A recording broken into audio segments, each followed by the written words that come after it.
Assalamualaikum warahmatullahi wabarakatuh. Salam sehat untuk kita semua. Semoga kita semua selalu mendapat lindungan Allah Subhanahu wa Ta'ala ya. Diberikan nikmat sehat walafiat serta dimudahkan segala urusannya. Amin ya robbal alamin.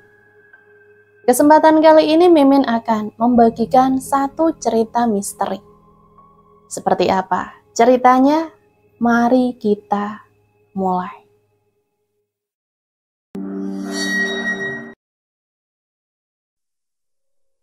Suamiku pindah tugas ke sebuah perdesaan di daerah Sumatera.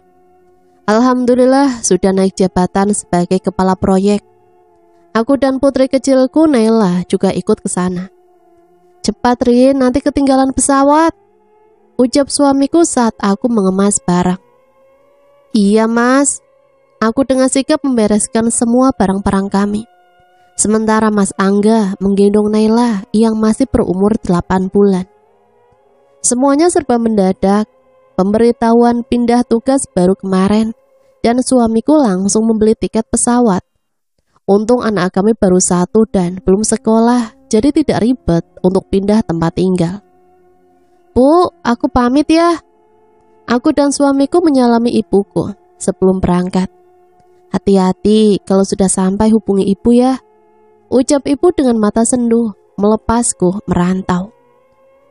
Sebenarnya ingin membawa ibu, tapi kondisi kami belum memadai. Rumah kontrakan saja teman satu kantor suamiku yang carikan. Dan itu pun melalui temannya juga yang tinggal di sana dengan harga yang paling termurah. Dengan bermodal alamat dan nomor ponsel tertulis di kertas, kami memberanikan diri menuju lokasi tanpa siapapun yang dikenal di sana. Kami harus berada di sana secepatnya. Proyek yang ditangani suamiku tidak bisa menunggu lama. Ada target jangka waktu yang harus segera diselesaikan. "Mas, alamat yang dikasih Mas Jaya mana?" tanyaku setelah kami duduk di pesawat. "Ini ada di saku bajuku," jawab suamiku mengeluarkan selembar kertas dari saku kemeja yang dipakainya. Aku merasa lega.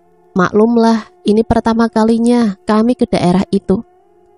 Sebelum berangkat, suamiku sudah menghubungi Pak Aryo yang tinggal di sana. Dan dia teman dari Mas Jaya, teman sekantor suamiku, yang mencarikan rumah kontrakan untuk kami. Akhirnya kami sampai di Sumatera. Untuk menuju ke lokasi, kami harus naik bus selama 7 atau 8 jam. Ini daerah pelosok dan sedang tahap pembangunan.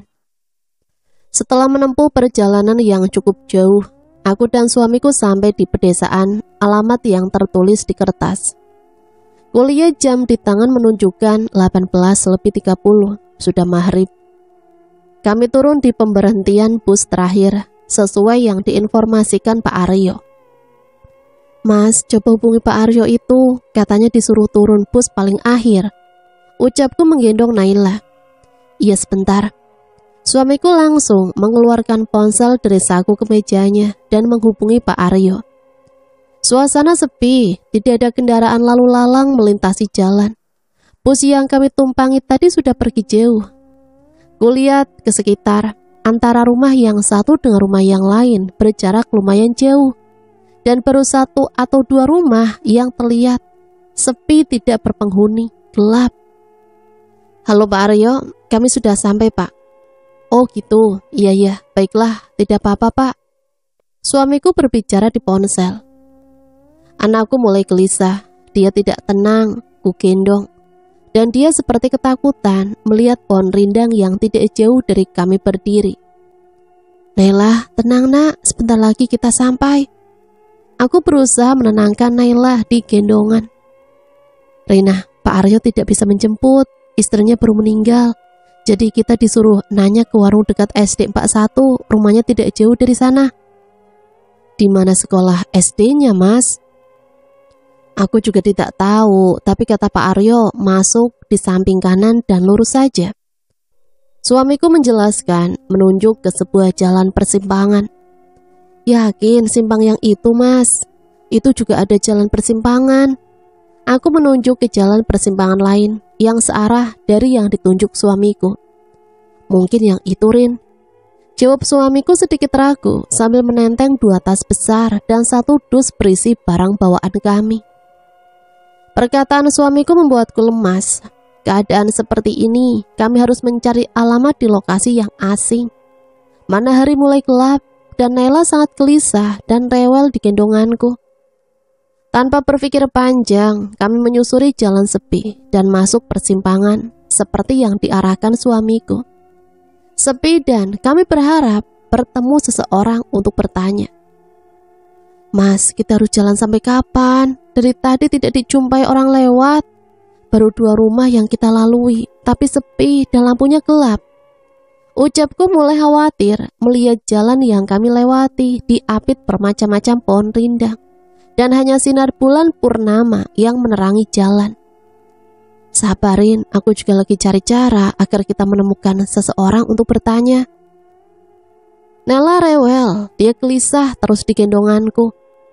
Tenang nak, tenang. Aku berusaha menenangkan Naila, tapi dia terus menangis dan menunjuk-nunjuk ke belakang kami melangkah. Mungkin dia laparin, ucap suamiku. Kita cari tempat berhenti dulu mas, lagian kamu juga belum sholat maghrib. Suamiku juga mulai panik, tapi dia berusaha tenang agar aku tidak ikut tekalut. Dan kami terus berjalan menyusuri hari semakin gelap, mencari tempat istirahat dan sholat maghrib. Tidak jauh dari kami melangkah, kami menemukan jembatan. Sungai itu tidak deras mengalir di bawahnya. Rina, aku berwudu di sungai itu saja ya. Tapi gelap mas, lagian kamu sholat di mana? Itu ada batu besar, yang penting niat hadap kiblat aja. Aku tidak punya pilihan, kakiku terasa pegal berjalan menggendong Naila. Aku juga ingin buang air kecil. Akhirnya kami putuskan melangkah turun ke sungai, tapi Naila semakin rewel. Aku kesulitan menggendongnya. Tenang Naila, tenang sayang, ucapku sambil menggosok punggung putriku. Suamiku meletakkan tas dan barang-barang di dekat batu. Mas, tolong gendong Naila dulu, aku mau buang air kecil sebentar. Ucapku menyodorkan Naila ke suamiku. Aku mendekati di tepi air yang mengalir dan langsung buang air kecil. Rina. Ada apa mas?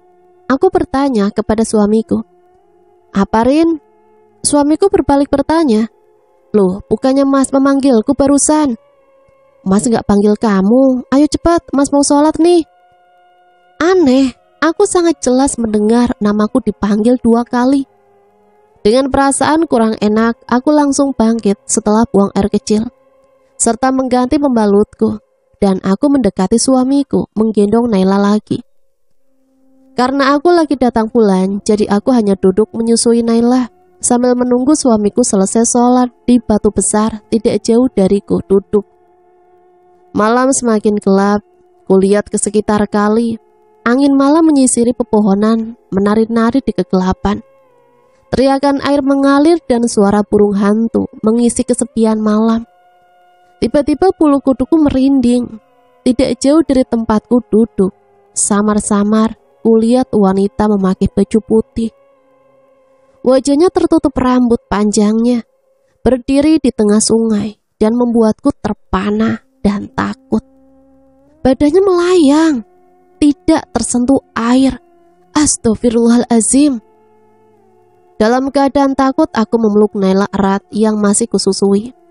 Dengan terus beristighfar, aku memejamkan mataku sambil menunggu suamiku selesai sholat maghrib. Namun rasa ingin tahuku membuat mataku melihat kembali. Saat mata sudah kubuka, aku tidak melihat wanita berbaju putih dan rambut panjang itu lagi melayang di tengah sungai. Alhamdulillah. Ayo Rin, kita lanjutkan perjalanan, ucap suamiku sambil mengambil barang dan tas di sampingku setelah selesai sholat. Iya mas. Aku ingin menceritakannya pada suamiku, tapi aku takut karena masih di sekitar sungai. Dengan menunggu jauh dari sana, baru aku berani bicara. Kami menjauhi sungai dan naik ke jembatan. Syukurlah Naila sudah tidur di gendonganku. Dengan terus beristighfar di hati, rasa takutku sedikit hilang. Mas, kok jembatannya panjang sekali ya? dari tadi kita belum menemukan ujungnya. Ucapku heran dan terus berjalan menyusuri jembatan tersebut. Iya ya Rin, Mas juga berpikir begitu, jawab suamiku dan mulai menghisap rokok. Rina.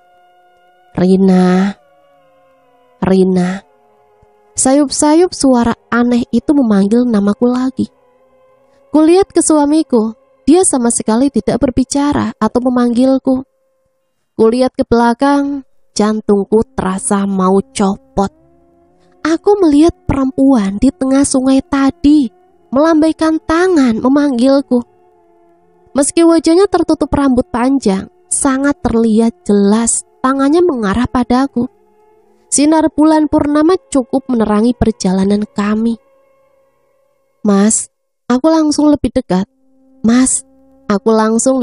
dengan suamiku. Ada apa, Rin? Suamiku heran melihat sikapku.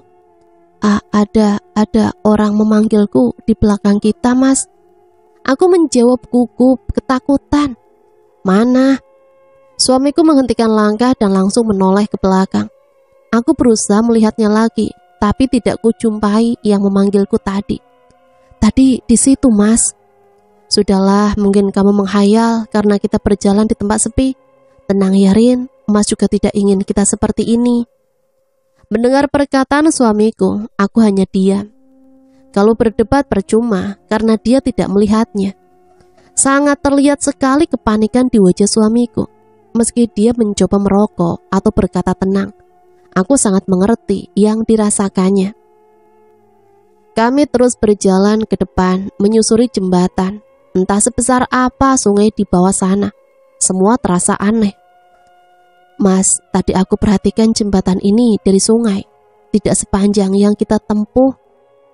Mas juga berpikir begitu. Aneh ya, kenapa kita belum menemukan ujung jembatan ini? Suamiku juga merasakan yang aku rasakan. Atau kita balik jalan ke tempat semula, Mas? Tapi kita sudah berjalan cukup jauh, Rin. Apa tidak sayang balik lagi? Aku menarik nafas dalam. Suamiku benar juga. Kalau kami balik, lumayan menempuh perjalanan yang membuat kakiku pegal. Rin, lihat itu. Suamiku menunjuk ke depan. Aku melihat arah tunjuk suamiku. Dari kejauhan kami melihat sebuah cahaya. Tidak jelas itu cahaya apa, tapi sepertinya sebuah lampu. Alhamdulillah, mungkin kita menemukan seseorang di sana, Mas. Hatiku lega melihatnya. Kami mempercepat langkah, meski kami sangat capek. Aku hanya berharap bisa berteduh di sebuah kamar agar bisa istirahat. Ayo Rin, ucap suamiku yang sudah 3 langkah di depanku. Bentar Mas, kakiku sangat capek, gendong Naila. Jawabku berusaha mempercepat langkah. Akhirnya kami sudah melewati jembatan untuk menuju ke cahaya itu. Kami melewati jalan yang diapit semak-semak tinggi. Lagi-lagi suara burung hantu membuat suasana mencekam. Rina, lihat ada warung. Ucap suamiku menunjuk ke arah cahaya yang kami lihat tadi. Iya Mas, akhirnya kita bisa istirahat di sana dan bertanya. Kami terus mendekati warung itu. Beberapa orang duduk di sana sambil minum kopi. Permisi Mas, ucap suamiku dan kami langsung duduk di bangku kayu panjang warung yang tersedia. Kulihat ke sekitar warung, tidak ada aliran listrik, hanya beberapa lampu lentera yang tergantung di tiang kayu warung ini. Sementara itu wajah semua penghuni warung sangat kaku dan pucat, tidak ada senyum di wajah mereka menatap kami. Mbak, kami pesan mie rebus 2. Suamiku berkata kepada seorang wanita, sepertinya pemilik warung. Dia menjawab hanya menganggukkan kepala 2 kali dengan ekspresi wajah kaku. Aku dan suamiku saling bertatapan. Aku mengerti maksud sorotan matanya. Semua terlihat aneh. Dengan menggenggam erat tangan suamiku, aku terus membaca ayat-ayat Allah di dalam hati. Tidak lama kemudian wanita pemilik warung menghampiri kami, membawa 2 mangkok mie rebus dan 2 gelas teh hangat.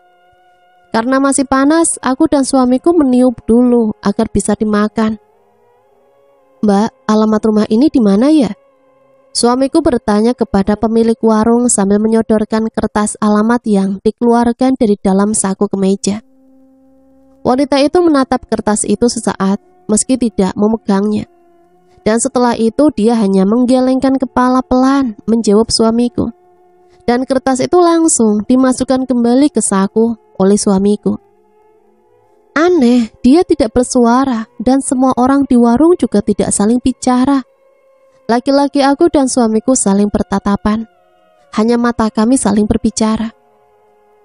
Baca bismillah dan doa makan dulu, Rin, ucap suamiku sebelum sendok pertama masuk ke mulutku. Iya, Mas. Belum selesai kami berdoa, Nela di pelukanku terbangun. Dia menangis sejadi-jadinya hingga membuat semua orang di warung itu menatap kami tanpa senyum dengan muka pucat seperti mayat. Nela, tenang sayang. Aku tidak jadi makan. Aku menggosok punggung Nela agar dia diam. Suamiku selesai berdoa. Saat ingin makan, tiba-tiba suamiku terkejut dan menjatuhkan mangkok mie rebus itu. Ada apa, Mas? Tanyaku heran. Jangan makan mie-nya, jawab suamiku dan membuang mangkok mie yang ada di depanku. Kenapa, Mas? Cacing. Suara gugup suamiku membuatku gemetar. Aku melihat mangkok mie yang tumpah. Tidak kulihat cacing seperti yang dibilang suamiku. Mas, kamu kenapa? Aku berusaha menenangkannya, tapi suamiku tetap memandang jijik ke mangkok mie. Selesaikan doamu dulu, Rin, ucap suamiku sedikit gemetar. Aku langsung membaca doa makan dan menambahkan ayat surat Anas. Amin. Aku mengusap mataku dengan kedua telapak tangan. Setelah selesai aku membuka mata, melihat sekitar. Mie rebus di dalam mangkok tadi berubah menjadi cacing-cacing hidup. Teh hangat di dalam gelas berubah menjadi merah seperti darah. Dan yang membuatku takut, gemetar, orang-orang di warung itu menatap kami tanpa berkedip. Mukanya pucat seperti mayat. Dan aroma udara berubah menjadi bau bunga melati bercampur amis darah. Astagfirullahaladzim, kenapa ini, Mas? Ucapku terkejut melihat mie berubah menjadi cacing hidup dan teh hangat berubah menjadi seperti darah. Aku juga tidak tahu, Rin. Suamiku gugup dan melindungiku di belakangnya. Orang-orang dalam warung itu menatap kami. Mata tidak berkedip dan wajah pucat seperti mayat hidup. Aku takut, Mas. Badanku gemetar berdiri di belakang suamiku. Nela menangis dan aku tetap memeluknya erat. Rin, baca ayat kursi dan ayat pendek yang kamu bisa. Setelah itu kita melangkah keluar dari sini. Aku langsung melakukan apa yang disarankan suamiku. Dengan membaca ayat kursi dan macam-macam ayat pendek yang kuhafal, mulutku terus komat kamit tidak hentinya dengan ketakutan. Suamiku mengambil barang bawaan kami dan mengarahkan keluar warung. Dengan mulut tetap membaca ayat-ayat Allah, tidak terbayangkan rasa takut yang kami rasakan saat ini. Kami melangkah pelan keluar warung. Orang-orang yang ada di dalam warung itu mulai mendekati kami dengan pelan juga, tapi tidak bisa menyentuh kami. Kedahsyatan ayat-ayat Allah yang menjaga kami dari mereka. Akhirnya kami sampai di luar warung itu. Aku melihat semua orang di warung berdiri, menatap dan mengulurkan tangan, seperti ingin menyentuh kami. Nela di dalam gendonganku menangis sejadi-jadinya.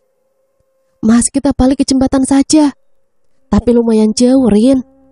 Lebih baik kita berhenti ke pemberhentian bus, Mas. Mungkin semakin kami lanjutkan berjalan, akan ditemui banyak hal aneh lagi, dan lebih baik kembali. Ayo kita balik. Suamiku menyetujui ideku. Kami berjalan berbalik ke jembatan, dengan langkah cepat dan rasa takut masih menyelimuti raga. Mas, bisa pelankan langkah sebentar, aku sangat capek, Mas. Dari tadi berjalan cepat, jembatan yang kami cari tidak ditemukan. Padahal dari jembatan menuju warung tidak jauh tadinya. Aneh. Mana jembatannya ya, Rin? Suamiku mulai bingung. Aku juga berpikir begitu, Mas. kita cari tempat istirahat saja dulu, aku sangat capek. Aku melihat ke sekitar jalan, hanya ada semak-semak dan pohon rindang. Meski bulan purnama menerangi perjalanan kami, tetap saja kegelapan malam membuat suasana mencekam.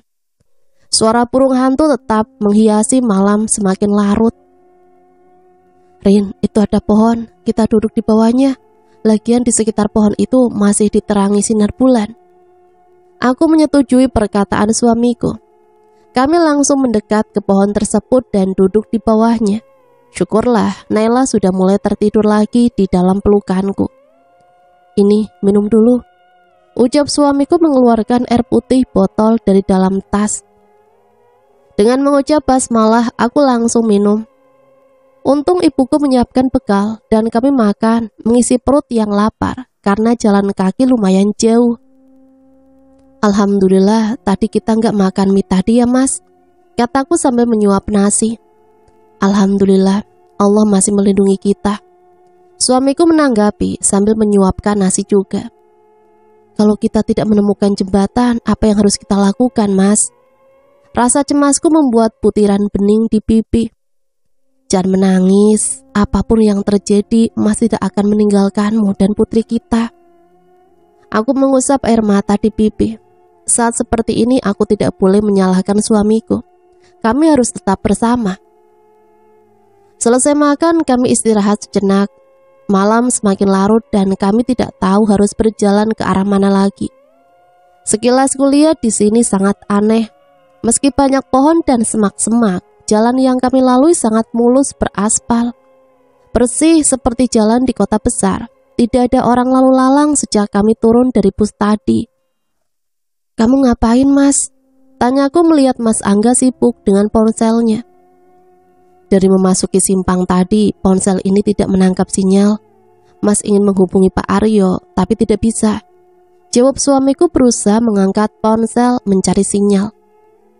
Namanya juga lokasi seperti hutan mas, mana ada sinyal. Mas Angga langsung memasukkan lagi ponsel ke saku mejanya. Wajahnya seperti putus asa, menatap ke depan. Aku kasihan melihatnya. Ada rasa penyesalan yang tidak terungkap. Mas, kemanapun kamu pergi, aku dan Naila akan terus ikut denganmu. Kamu suamiku, susah senang kita tetap bersama. Aku berusaha membuat suamiku tenang. Mendengar ucapanku, suamiku langsung memeluk kami. Maafkan Mas Rin, seharusnya Mas saja yang pergi duluan. Tapi Mas malah membawamu ke sini. Ucap suamiku memeluk aku dan Naila. Mas, aku istrimu. Aku tidak menyesal di sini bersamamu. Hanya itu yang bisa aku ucapkan. Ayo kita lanjutkan perjalanan mas. Baiklah. Suamiku langsung membawa barang-barang kami. Kami berjalan meninggalkan pohon itu. Arah yang kami tempuh rasanya menuju jembatan. Tapi jembatan tidak juga ditemukan. Tidak jauh dari kami berjalan, mataku terpana melihat seorang lelaki berjalan di depan kami. Wajahnya tidak terlihat karena membelakangi kami. Mas, itu ada orang, ayo kita tanya. Aku menunjuk ke lelaki di depan kami. Mana? Tanya suamiku heran melihat arah tunjukku. Itu di tepi jalan. Oh iya, ayo Rin, syukurlah ada orang. Kami mempercepat langkah agar bisa mendekati lelaki pembawa pangkul itu. Pak, tunggu sebentar pak. Suamiku berteriak memanggil lelaki itu, tapi dia tetap melangkah seperti tidak mendengar panggilan suamiku. Pak, tunggu kami pak. Aku mencoba memanggilnya juga.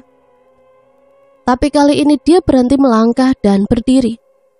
Aku dan suamiku segera mendekatinya. Dengan nafas besar, kami sudah berdiri di depannya. Pak, kami tersesat, bisa bantu kami di mana jalan ke pemberhentian bus? Lelaki itu hanya menggelengkan kepala, menjawab, Pak, apakah ada di sini tempat peristirahatan? Kami sangat lelah berjalan, Pak. Mari, jawab lelaki itu, dan kami melangkah mengikutinya dari belakang. Entah kemana arah yang kami tempuh, aku dan suamiku terus mengikutinya. Aku juga melihat ke arah kakinya. Dia berjalan normal seperti kami. Dengan nafas lega, aku bersyukur. Aku takut jika yang kami ikuti kakinya melayang. Kami mendekati sebuah rumah pondok, rumah yang dikelilingi pohon-pohon. Lagi-lagi tidak ada listrik, hanya obor api yang menerangi rumah ini. Rina, Rina. Sayup-sayup aku mendengar namaku dipanggil lagi. Aku menoleh ke belakang. Alangkah terkejutnya aku melihat ibuku berdiri, melambaikan tangan memanggilku. Ibu, aku langsung melangkah ingin mendekat. Rina, kamu mau kemana? Tiba-tiba suamiku menghentikan langkahku. Ada ibu, Mas. Aku menunjuk ke arah belakang kami. Mana? Suamiku melihat dan heran. Aku menoleh lagi ke arah ibu, tapi tidak kujumpai. Di mana ibu yang memanggilku tadi? Astagfirullahaladzim, apa yang sebenarnya terjadi? Badanku terpaku berdiri melihat ibu tidak ada di tempat yang kulihat tadi. Aku menoleh lagi ke belakang, tidak kujumpai ibu yang memanggilku. Dengan perasaan bingung, aku melangkah lagi mendekati suamiku dan mengikuti lelaki tadi masuk ke rumah pondoknya. Mana mungkin ibu ada di sini, Rin? Ucap suamiku sambil kami jalan di belakang lelaki itu. Tapi beneran tadi aku melihat ibu, Mas. Aku masih kokoh dengan kata-kataku. Sudahlah, sekarang kita ikuti saja bapak itu. Kita perlu berteduh istirahat malam ini. Aku menganggukkan kepala, menjawab perkataan suamiku. Apalagi yang bisa kami lakukan? Jalan jauh membuat kami sangat lelah, apalagi hari semakin gelap.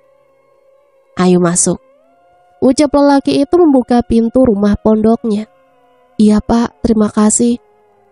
Suamiku masuk duluan setelah lelaki itu masuk. Tiba-tiba Naila rewel lagi di pelukanku. Dia menangis sejadi-jadinya hingga aku masih berdiri di depan rumah pondokan itu. Suamiku keluar dan menghampiriku. Naila, kenapa, Rin? Tidak tahu, Mas, tiba-tiba rewel. Bawa anaknya masuk. Tiba-tiba lelaki itu berdiri di pintu dan menatap kami. Iya Pak, iya. Ucap suamiku menanggapi sambil menggendong Naila. Kami masuk ke dalam rumah itu.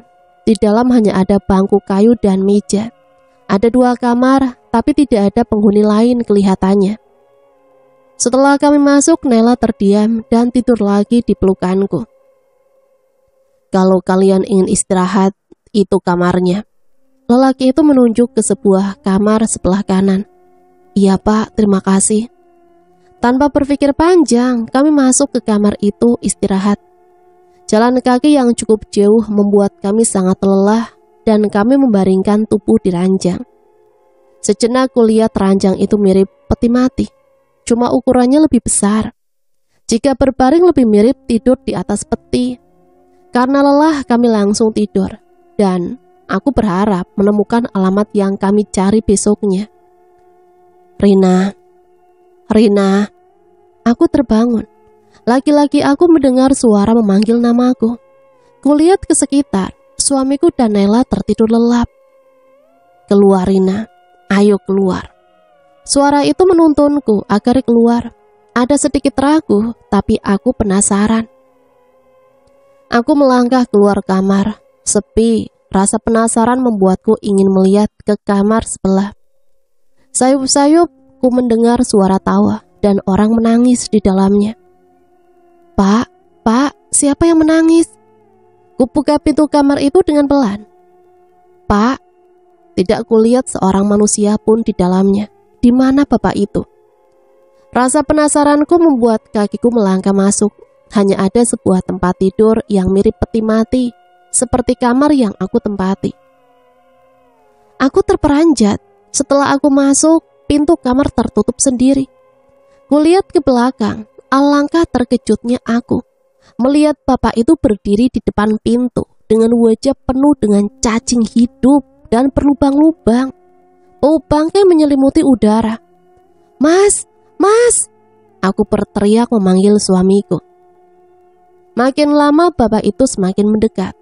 Kedua tangannya diulurkan seperti ingin menyentuhku. Aku berusaha menghindar di balik tempat tidur. Mas, tolong aku, Mas. Meski suaraku keras berteriak, suamiku tak kunjung datang. Padahal jarak kamar ini hanya dinding kayu. Mustahil teriakanku tidak didengar. Jangan mendekat, pergi, pergi. Aku terus menghindar ketakutan. Tapi ucapanku tidak dihiraukannya. Entah makhluk apa yang aku hadapi. Aku ingin menuju pintu, tapi terhalang bapak itu berdiri menatapku. Cacing-cacing hidup di wajahnya menjalar memenuhi wajah dan kepala. Sebuah pandangan yang sangat mengerikan dan membuatku jijik. Rina, Rina. Dia terus mengulurkan tangan, melangkah mendekat memanggilku. Dengan badan gemetar, aku menuju jendela kamar ini dan membukanya. Dia semakin mendekat. Aku langsung memanjat jendela, ingin loncat keluar. Tapi sial, kakiku berhasil dipegangnya. Lepaskan, lepaskan. Aku berusaha menendangnya agar pegangannya terlepas. Setiap kali tendanganku membuat cacing di wajahnya terjatuh dan menjalar ke betisku. Dengan sekuat tenaga aku berhasil lepas darinya dan loncat keluar jendela. Cacing-cacing yang hinggap di betisku dengan cepat kubuang. Aku ketakutan, berlari menjauhi jendela itu. Dari luar aku melihat dia berdiri menatapku dan melambaikan tangan memanggil namaku. Suaranya sangat jelas di telinga. Aku memutar arah ingin masuk dan membangunkan suami dan anakku. Aku terus berlari di samping di depan pintu pondokan itu. Pintu terbuka. Mas, mas, bangun mas. Aku berteriak di pintu, tapi suamiku tidak kunjung menghampiriku. Ku beranikan diri masuk. Saat sudah di dalam pondokan, tiba-tiba pintu tertutup sendiri. Astaghfirullahaladzim, ya Allah. Tolong lindungi hamba serta anak suami hamba, ya Allah. Aku panik, ketakutan. Aku beristighfar di hati. Aku mencoba membaca ayat kursi dan ayat-ayat Allah lainnya. Semakin aku membaca, angin berembus kencang di ruangan itu. Aku tetap membacanya dan melangkah ke kamar tempat suami dan putriku tertidur. Tapi langkahku sangat berat. Angin itu seperti mendorongku menjauhi kamar. Aku terus membaca ayat-ayat Allah. Tak lama kemudian lelaki itu berdiri di depan pintu kamar suamiku tertidur.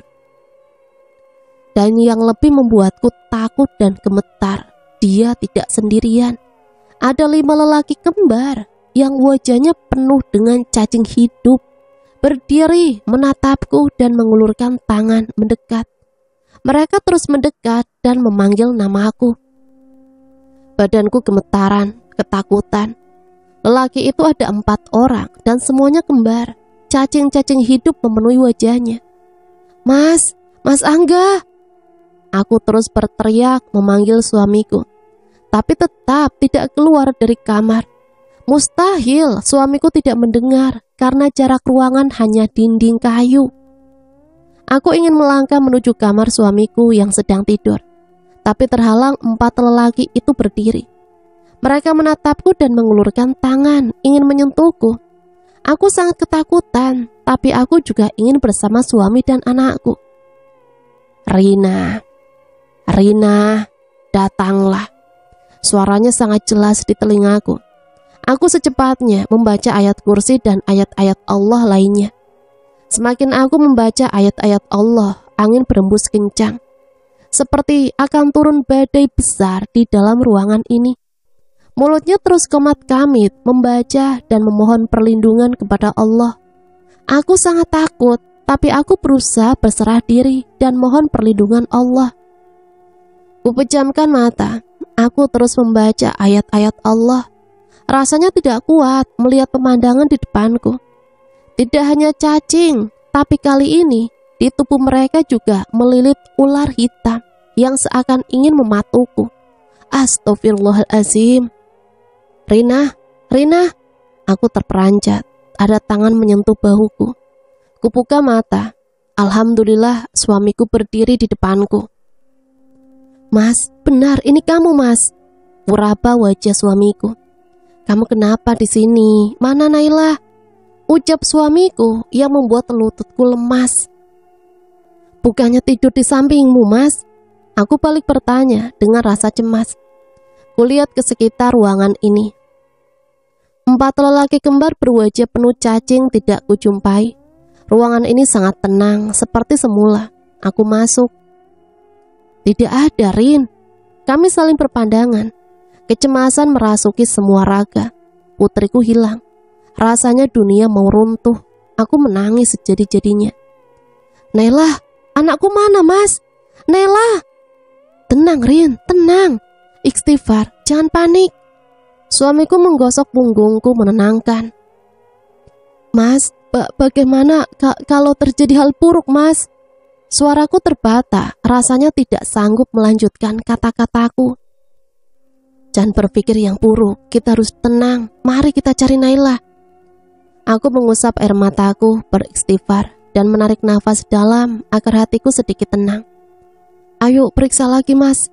Aku segera melangkah masuk ke kamar. Suamiku menganggukkan kepala, menyetujui ideku. Mas, lelaki itu bukan manusia. Wajahnya penuh dengan cacing hidup. Badannya melilit ular hitam dan... Aku bercerita dengan sangat tegang, menatap suamiku setelah kami berada di dalam kamar. Tenang, Rina, tenang. Mari kita cari Naila bersama. Aku takut terjadi hal yang buruk dengan putri kita. Suamiku memelukku, menenangkanku. Aku hanya bisa menahan tangis dengan cemas, teramat cemas atas kehilangan putriku. Mas, coba perhatikan tempat tidur ini. Aku menunjuk ke tempat tidur. Seperti peti mati, Mas. Mari kita buka peti ini. Mana tahu Naila ada di dalamnya. Tanpa berpikir panjang, kami mencoba membuka tempat tidur itu. Tapi sangat sulit karena berat. Tunggu di sini, aku ingin cari sesuatu yang bisa membukanya. Mas Angga langsung melangkah keluar. Tunggu, Mas, aku ikut. Aku mengikuti suamiku dari belakang. Kami memeriksa semua ruangan di rumah pondokan itu. Hanya ada kursi, meja, kayu, dan obor api tergantung di tiang. Tidak ada yang bisa digunakan, Mas. Ucapku melihat ke sekitar ruangan.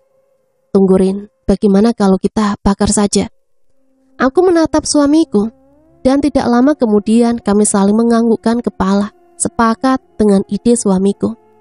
Tidak ada jalan lain, kami hanya berharap agar Naila ditemukan secepatnya. Obor api tergantung di tiang segera kami ambil. Aku memegang satu, begitu juga dengan suamiku, dan kami masuk ke kamar. Awas, Rin, biar aku bakar. Aku melangkah dan berdiri agak di sudut kamar menghindar. Sementara itu Mas Angga mulai mendekatkan obor api ke tempat tidur. Loh, kenapa tidak bisa terbakar? Ucap suamiku heran karena api itu tidak menyentuh tempat tidur yang terbuat dari kayu itu. Biar aku coba juga, Mas. Aku juga melakukan hal yang sama seperti suamiku. Kali ini 2 obor api mendekati tempat tidur. Bismillahirrahmanirrahim. Aku mengucap bismillah dan ayat-ayat Allah. Aneh, api mulai membakar tempat tidur. Ayat-ayat Allah sangat dahsyat. Mundurin, apinya mulai membesar. Suamiku menarik tanganku agar menjauh dan kami berdiri di sudut kamar menunggu. Api membakar tempat tidur itu, tapi tidak menyentuh dinding. Padahal dinding kamar ini semuanya kayu. Dan tidak lama kemudian api mulai padam. Kami terpana melihat pemandangan di depan kami. Mas, pintu dan tangga menuju ruang tanah. Ucapku terpana melihatnya. Ayo kita masuk, mana tahu Naila berada di bawah sana. Ajak suamiku dan kami melangkah menuruni anak tangga. Ruangan bawah tanah itu gelap. Sebelum turun kami membawa obor api untuk menerangi jalan. Sangat aneh. Rumah pondokan kecil tapi mempunyai ruang bawah tanah yang cukup panjang. Mas, kenapa tangganya tinggi sekali? Kita belum juga menemukan lantai dasarnya. Aku melangkah di belakang suamiku. Aku juga kepikiran begitu, Rin. Kita tetap ikuti tangga ini. Aku sangat mencemaskan Naila. Di mana anak kita, Rin?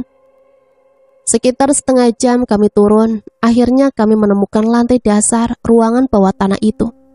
Dengan nafas besar, aku berusaha menguatkan kakiku. Sangat capek.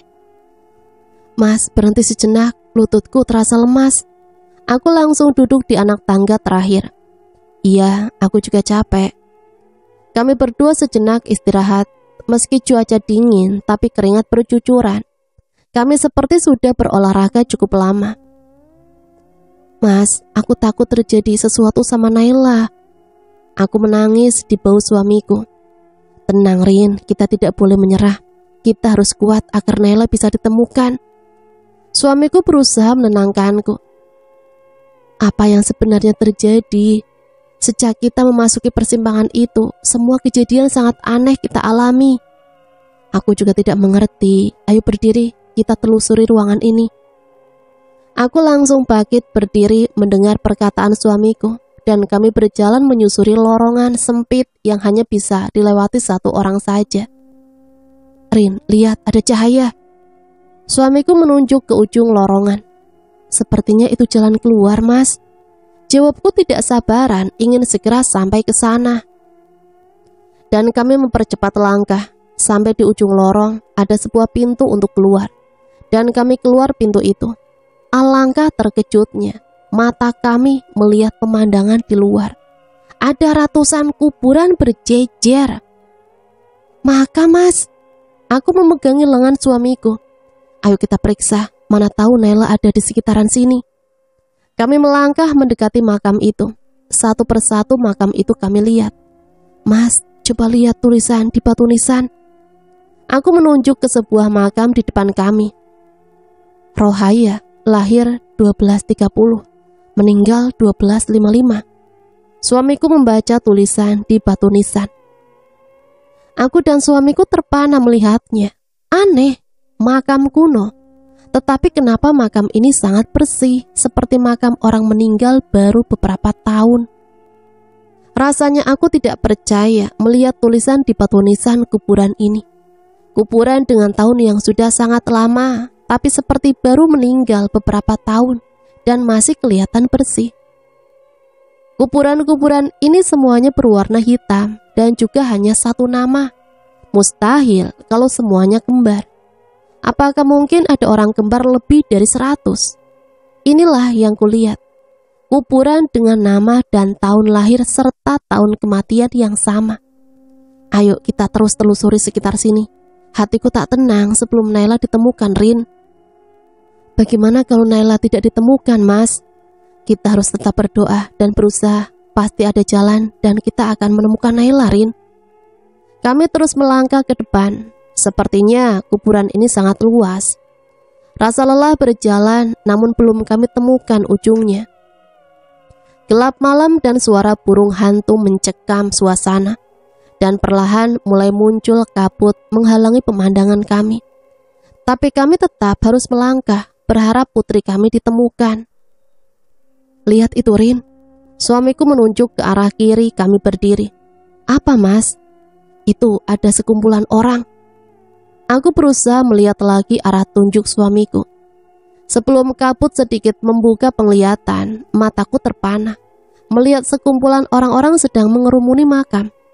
Pemandangan ini seperti orang berkabung menguburi mayat. Tapi kenapa malam-malam begini mereka memakamkan mayat? Kita tanya orang-orang itu, Mas. Mana tahu mereka bisa menolong kita mencari Naila. Ucapku sedikit lega melihat ada orang lain selain kami. Tapi suamiku terlihat ragu. Tapi apa, Mas? Mas merasa aneh saja melihat mereka. Sudahlah, kita coba saja. Mana tahu Naila ada di sana. Akhirnya kami melangkah mendekati kerumunan orang-orang tersebut. Rasanya aku tidak sabaran ingin mendekat. Aku berharap Naila ditemukan. Aku bisa gila bila tidak menemukan putriku. Saat kami hampir mendekati kerumunan orang-orang itu, langkahku terhenti melihat seorang anak berlari dari arah belakangku menuju kerumunan orang-orang. Yang membuatku terkejut, anak yang berlari itu sedikit menyenggol lenganku. Rasanya kulit anak itu dingin. Tunggu, Nak. Aku memanggil anak yang berlari. Wajahnya tidak terlihat karena membelakangiku. Ada apa, Rin? Tanya suamiku tetap memegang tangan kiriku melangkah. Itu, Mas, aku memanggil anak kecil yang berdiri di depan kita. Jawabku menunjuk anak itu diam berdiri setelah aku panggil. Anak yang mana? Tanya suamiku melihat ke arah tunjukku. Itu Mas, anak yang berdiri di depan kita. Mas tidak melihat, Rin, kata suamiku yang membuatku mulai ketakutan. Kenapa hanya aku yang bisa melihat anak itu, padahal dia berdiri hanya berjarak sekitar 7 meter di depan kami. Aneh, apalagi yang akan terjadi? Ya Allah, tolong lindungi kami dan putri kami, doaku dalam hati. Saat kami hampir mendekat dengan anak itu, tiba-tiba langkahku terhenti. Badanku gemetar, terperanjat, melihat kaki anak itu tidak menyentuh tanah. Astagfirullahaladzim. Aku secepatnya berdiri di belakang suamiku, ketakutan. Ada apa lagi, Rin? Tanya suamiku dan langsung menghentikan langkah. Mas, aku takut, Mas. Ada apa? Kaki anak itu tidak menyentuh tanah, Mas. Suamiku melihat ke sekitar. Dia merasa heran karena seperti tetap tidak bisa melihat anak yang kumaksud. Sudahlah, ayo kita lanjut jalan. Sebaiknya kita menghindari anak itu. Ambil arah agak ke kanan, Mas. Pintaku masih sangat ketakutan. Baiklah, ayo. Aku dan suamiku melangkah agak ke kanan sesuai permintaanku. Saat aku sejajar dengan anak itu, tetap tidak kulihat wajahnya. Rambutnya panjang menutupi wajah. Aku pun tidak berani melihat lebih dekat. Melihat kakinya melayang saja sudah membuat nyaliku menciut. Aku tidak berani menatap ke depan. Saat melangkah, aku pejamkan mata karena takut. Aku tetap memegang tangan suamiku melangkah. Dan tiba-tiba suamiku menghentikan langkahnya. Kok berhenti, Mas? Tanyaku dan membuka mata menatap suamiku. Suamiku terdiam, dia juga terpana menatap ke depan. Melihat reaksi suamiku, aku langsung melihat arah mata tatapannya. Saat kulihat ke depan, alangkah terkejutnya aku. Semua orang-orang yang berkerumun di pemakaman ini menatap kami tanpa berkedip. Yang membuatku sangat ketakutan, bola mata orang-orang itu semuanya berwarna putih. Astagfirullahaladzim. Mas, ternyata mereka bukan manusia, ucapku gemetaran. Mereka juga banyak, Rin, kata suamiku semakin erat memegang tanganku. Aku tahu suamiku tidak mau terpisah dariku. Sekelompok kerumunan itu mulai melangkah mendekati kami. Terdengar suara tertawa melengking menyelimuti pendengaran kami. Mas, ayo kita lari, Mas. Ajakku berusaha melangkah menarik tangan suamiku. Iya, Rin. Kami membalikkan badan, berlari menjauhi kerumunan itu. Keringat dingin bercucuran. Kami terus berpegangan tangan agar tidak terpisah. Cepat, Rin. Iya, Mas. Ya Allah, di mana kami sekarang? Kenapa belum juga kami jumpai sosok manusia? Setelah turun dari bus, di mana anakku? Tolong lindungilah anakku ya Allah. Dalam berlari aku terus berdoa di hati agar anakku segera ditemukan dan kami bisa keluar dari sini. Au! Aku terjatuh karena menginjak lubang di sebuah kuburan. Saking takutnya, aku menginjak kuburan yang kami lewati. Tangan suamiku terlepas dari peganganku. Hati-hati, Rin. Suamiku mengulurkan tangan ingin membantuku berdiri. Saat aku menerima uluran tangan suamiku ingin berdiri, tiba-tiba ada sebuah tangan pucat, mayat, menarik kakiku agar masuk ke lubang kuburan tersebut. Jangan, tolong Mas, tolong! Teriakku ketakutan. Aku berusaha melepaskan diri dari tangan itu. Suamiku menendang tangan itu serta menarikku agar kakiku keluar dari lubang. Mas! Tangan itu semakin kuat. Kakiku terus ditarik semakin dalam hingga tubuhku dari pinggang ke bawah masuk ke lubang kuburan. Mas, aku takut, Mas. Tolong aku, Mas. Tolong! Aku menangis ketakutan. Badanku semakin ditarik ke dalam lubang. Suamiku juga terus berusaha menarik kedua tanganku. Jangan bawa istriku! Teriak suamiku sambil menarik tanganku. Mas, Mas! Aku tidak berhentinya menangis ketakutan. "Pergi kalian, jangan bawa istriku." Teriakan suamiku tidak berpengaruh terhadapku. Badanku semakin dalam memasuki lubang itu. Yang kurasakan seperti banyak tangan dingin menarikku di lubang itu. Aku tidak mampu melawan kuatnya tangan-tangan itu. Mas, Mas!" Aku menangis menatap suamiku. "Rin, tenangkan dirimu, baca ayat kursi, konsentrasilah. Aku juga membacanya." Suamiku tetap memegang tanganku erat. Aku menarik nafas dalam dan menuruti ide suamiku. Aku membaca ayat-ayat Allah sambil memejamkan mata. Suamiku juga membaca ayat kursi dengan suara lantang hingga angin bertiup kencang di sekitar kami. Aku menangis memohon kepada Allah sambil membaca ayat-ayat Allah. Aku berserah diri kepada Allah memohon pertolongan. Mulutku tidak berhentinya membaca ayat-ayat Allah. Allah, Allahu Akbar. Makin lama angin semakin kencang. Kami tidak berhenti-hentinya membaca ayat-ayat kursi, ayat yang bisa kami baca, sambil menangis memohon pertolongan. Suara tawa itu belum juga berhenti dan terdengar sangat menakutkan. "Rina, Rina." Namaku dipanggil. Aku membuka mata meskipun mulutku belum berhenti membaca ayat-ayat Allah. Setelah mataku dibuka, aku melihat wanita berambut panjang dan memakai baju putih melayang di belakang suamiku. Yang membuatku semakin takut, wajahnya diselimuti cacing-cacing hidup. Bau bangkai bercampur anyir darah menusuk hidung. Aku terus membaca ayat-ayat Allah dengan suara lantang sambil memejamkan mataku lagi. Aku tidak kuat menatap wajah wanita yang melayang di belakang suamiku. Ceritan seperti orang kesakitan terdengar keras di telingaku. Suara suamiku semakin lantang membaca ayat-ayat Allah. Tiba-tiba angin kencang berhenti. Aku membuka mata. Ternyata tubuhku sudah di luar lubang kuburan. Mas, aku menepuk pundak suamiku. "Ada apa, Rin?" tanya suamiku membuka mata. Kita selamat, Mas," jawabku memeluk suamiku. "Alhamdulillah, Alhamdulillah," ucap suamiku melihat ke sekitar kami. "Ayo kita lanjutkan mencari Naila," ajak suamiku menarik tanganku agar melangkah. Kami melanjutkan perjalanan mencari putri kami. Rasa lelah tidak dihiraukan karena kecemasan kehilangan Naila lebih besar. Jalan lurus yang kami tempuh sudah menjauhi area pemakaman. Tidak terlihat sosok manusia di sepanjang jalan. Perjalanan yang diapit pepohonan rindang dan hanya diterangi sinar bulan purnama.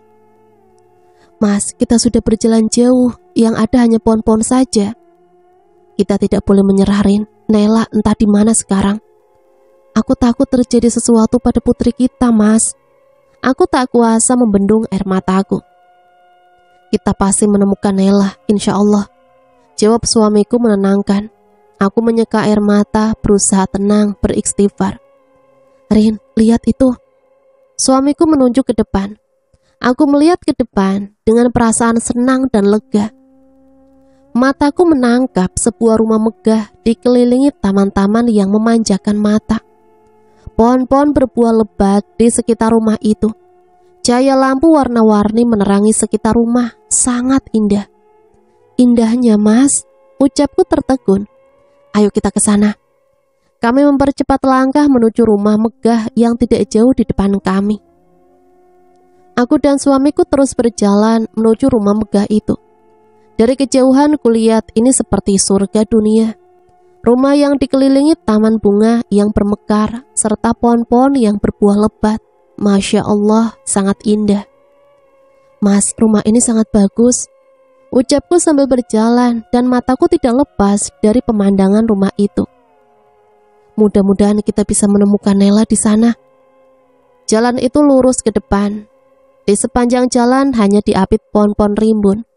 Aku tidak berani menoleh ke samping kiri kanan karena gelap.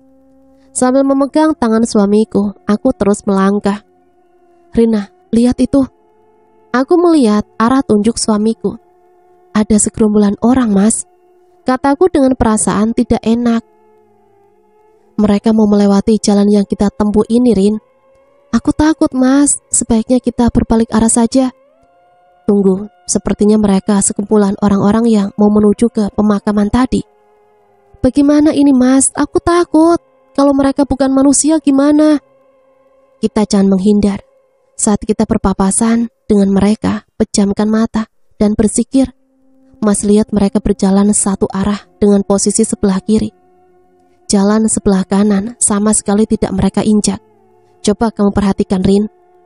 Aku melihat sekumpulan orang-orang berpakaian hitam seperti jubah yang langsung menutup kepala mereka.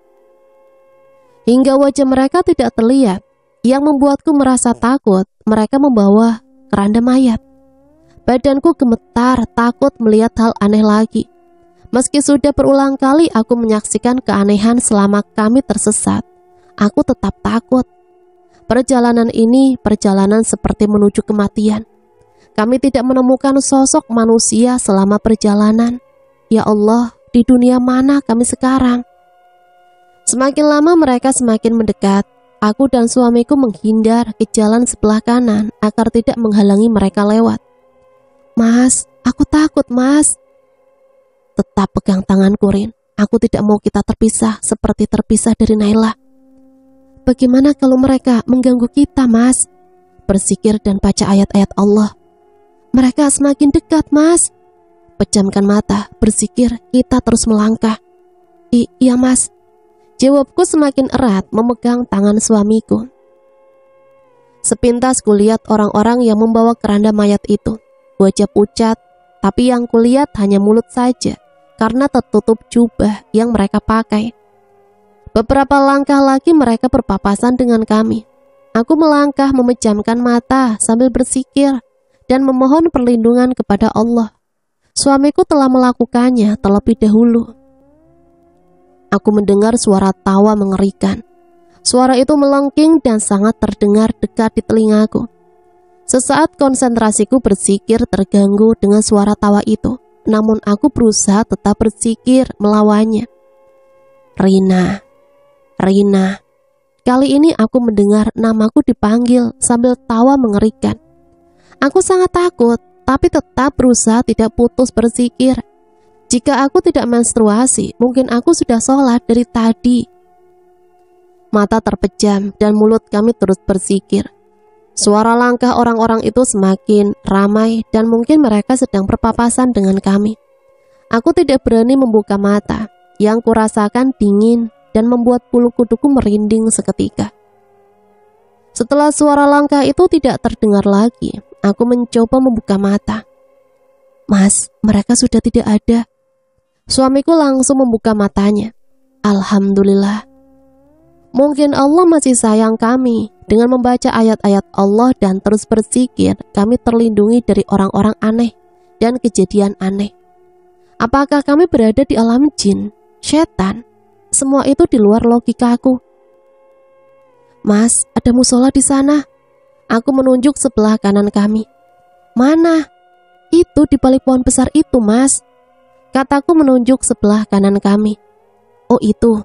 Loh, kok ada musola di sana? Tapi musolanya suram sekali, Rin.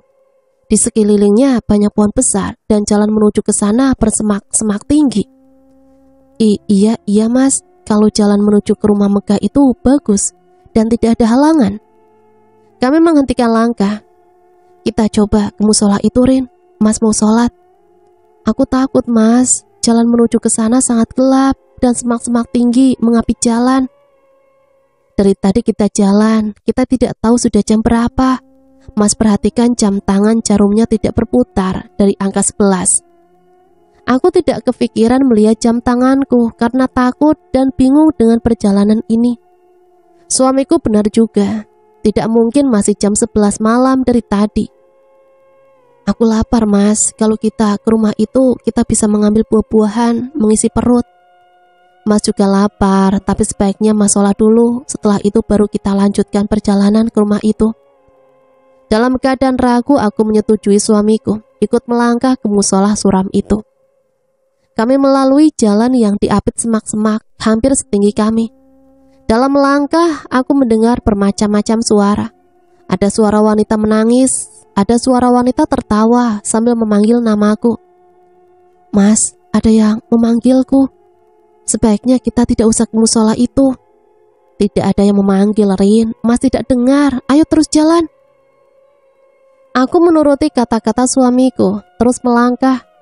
Pertengahan jalan kulihat anak kecil berkepala plontos dan bertanduk, duduk di ranting pohon sambil melambaikan tangan kepadaku. Astagfirullahaladzim. Aku mengucap, terkejut. Ada apa, Rin? Ada anak kecil bertanduk di pohon sebelah kiriku, Mas. Tidak ada siapa-siapa, jangan dilihat, lihat ke depan. Iya, Mas. Akhirnya kami sampai di jalan musola. Di samping kiri ada tempat berwudu dan sebuah sumur. Aku dan suamiku mendekati sumur itu, ingin menemani suamiku berwudu. Mas, timba air dulu, kamu jangan jauh-jauh, ucap suamiku sambil menimba air di sumur tersebut. Saat suamiku berwudu, aku terkejut melihat seorang kakek berbaju putih dan berambut panjang, beruban serta memakai tongkat kayu, duduk di teras musola. Mas, ada orang. Setelah suamiku selesai berwudu dan berdoa, dia diam saja dan mengajakku masuk ke musola. Aku lagi datang bulan, apa boleh masuk?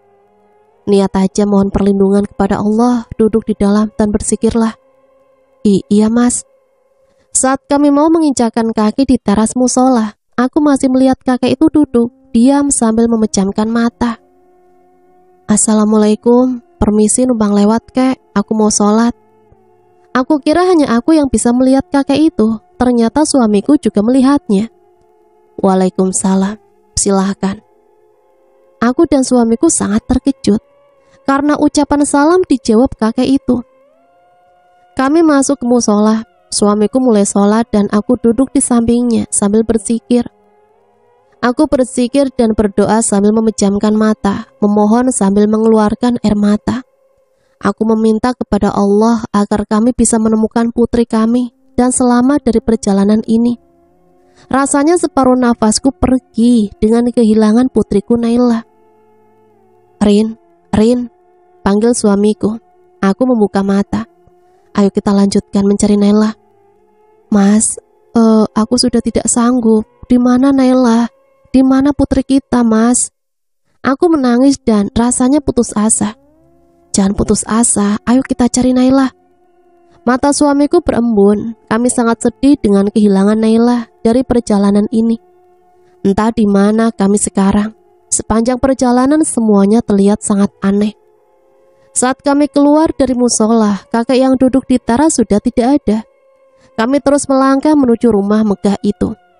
Sepanjang perjalanan kami terus membaca ayat-ayat Allah hingga 2 langkah lagi. Kami memasuki halaman rumah megah itu. Tunggu. Langkah kami terhenti mendengar suara seorang laki-laki menghentikan kami. Mas, ada yang memanggil. Kita lanjut saja, mana tahu dia bukan manusia lagi. Kami melangkahkan kaki 1 langkah lagi. Tunggu, jangan lanjutkan. Suara itu semakin keras melarang kami. Bagaimana, Mas? Mari kita pejamkan mata dan baca ayat kursi. Tadi kita bisa selamat dengan cara ini kan? Kami berpegangan tangan dan memejamkan mata membaca ayat kursi. Makin lama badan kami semakin ringan terasa. Kami berpegangan tangan dan memejamkan mata membaca ayat kursi. Makin lama badan kami semakin ringan terasa dan gelap. Rina dan suaminya ditemukan di tepi jurang oleh beberapa orang penduduk desa yang mencari kayu bakar di hutan. 1 langkah lagi mereka melangkah, Rina dan suaminya pasti masuk ke jurang dan mati. Berkat keyakinan memohon perlindungan kepada Allah, mereka selamat dalam perjalanan yang hampir merenggut nyawa mereka. Putri mereka Naila terlebih dahulu ditemukan penduduk di bawah pohon bambu. Dan ternyata mereka sudah menghilang seminggu dan dalam pencarian. Ya, mereka telah masuk dan tersesat di alam gaib. Semoga cerita ini bisa menghibur dan menemani teman-teman semua ya. Dan semoga ada pembelajaran yang bisa kita ambil dari cerita ini. Perkuat iman kita dan selalu yakin dan ingat Allah Subhanahu wa Ta'ala tempat kita memohon pertolongan. Sampai di sini saya pamit undur diri, mohon maaf apabila banyak salah kata. Sampai berjumpa kembali di cerita-cerita selanjutnya. Matur suwun, wassalamualaikum warahmatullahi wabarakatuh.